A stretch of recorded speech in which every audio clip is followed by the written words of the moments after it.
Okay, have you ever wanted to walk around and just have people assume that you know a thing or two about wielding a sword? Perhaps you simply want to evoke the energy of not even needing a blade due to your ability in throwing straight hands.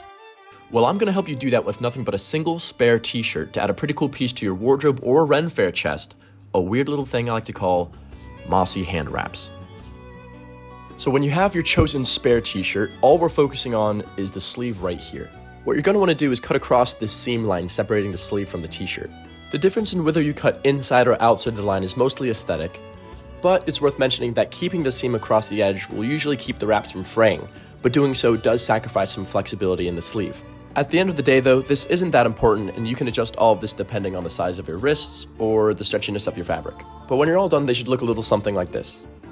While I was making this video, I kind of got lost in the tinkering of all of it, and while looking over my work, I had an idea, and that was to stuff my face into them. And in doing so, I discovered that they kind of work decently as bandanas.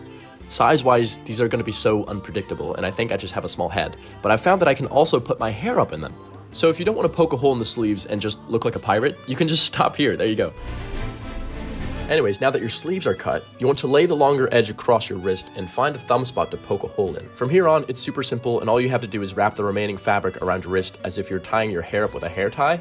Just grab, twist, and pull over. Now, if that looks too clumpy or feels too loose, I recommend stretching the fabric to be able to wrap around your wrist twice, which in my opinion can give it a more secure look. And after that, you've done it. They also make for a great landing spot for your favorite bracelet combo, so feel free to experiment. Now go forth, be the coolest medieval Vi from Arcane that anyone ever saw.